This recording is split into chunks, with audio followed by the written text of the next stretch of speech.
Hello all, welcome to our channel. So Ram Charan గారి Peddi glimpse అయితే next లెవెల్లో ఉంది. వేరే లెవెల్ అని చెప్పాలి. డెఫినెట్లీ బుచ్చిబాబు గారు అయితే వేరే లెవెల్లో ప్లాన్ చేస్తున్నారు. నెక్స్ట్ లెవెల్ ఉంటుంది.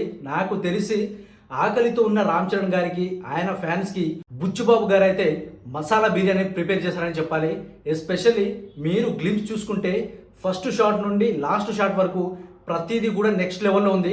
రామ్ చరణ్ గారి లుక్ అంటే రంగస్థలంలో ఎంత రా అండ్ రస్టిక్ గా ఉంటుందో ఈ మూవీలో కూడా వేరే లెవెల్ గా ఉండబోతుంది. నాకు తెలిసి అంటే రూరల్లో జరిగే ఒక క్రికెట్ గేమ్ ని బేస్ చేసుకుని తీస్తున్నారేమో అనిపిస్తుంది.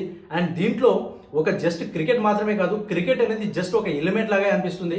అండ్ మిగతాదంతా కూడా ఒక పాలిటిక్స్ అంటే మీకు రంగస్థలంలో ఎలాంటిదైతే ఉంటుందో ఒక పాలిటిక్స్ కైండ్ ఆఫ్ థింగ్ ని సో ఈ మూవీలో కూడా అలానే ప్లాన్ చేస్తారనిపిస్తుంది. అండ్ గట్టిగానే action scenes and emotion scenes కూడా ఈ మూవీలో బాగా వర్కౌట్ అయ్యేలా ఉంది.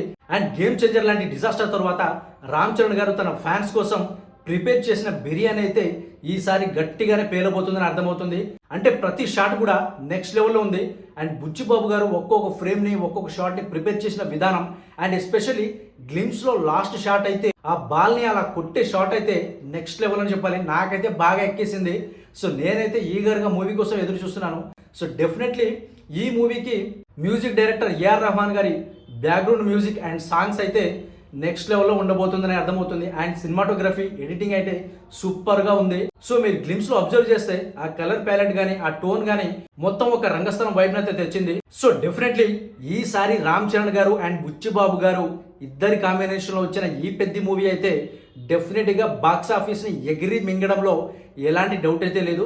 సో నేనైతే పక్కా కాన్ఫిడెంట్గా ఉన్నా. మూవీ అయితే పక్కా బ్లాక్ బస్టర్. అండ్ ఈ మూవీలో ఫీమేల్ లీడ్గా జాన్వీ కపూర్ నటిస్తున్నారు. సో ఆవిడ పర్ఫార్మెన్స్ని ఏ విధంగా డిజైన్ చేశారో అండ్ మిగతా క్యాస్ట్ అండ్ క్రూని ఎలా అయితే డిజైన్ చేశారో మనకు తెలియదు. సో మనమైతే జస్ట్ సినిమా వచ్చేంత వరకు వెయిట్ చేయాలి. ఎస్పెషల్లీ గ్లిమ్స్లో ఆ యాస ఏంటి అండ్ రామ్ చరణ్ గారు బీడి తాగే ఆ స్టైల్ ఏంటి నెక్స్ట్ లెవెల్లో ఉందని చెప్పాలి. సో గ్లిమ్స్ అయితే నాకు బాగా నచ్చేసింది. అండ్ ఇంకా ముందు ముందు చూద్దాం సినిమా ఎలా ఉండబోతుంది అనేది. సో డెఫినెట్లీ అయితే బ్లాక్ బస్టర్, దాంట్లో అయితే డౌట్ లేదు. అండ్ ఈ గ్లిమ్స్ మీకు నచ్చిందా లేదా అనేది జస్ట్ కింద కామెంట్ చేయండి.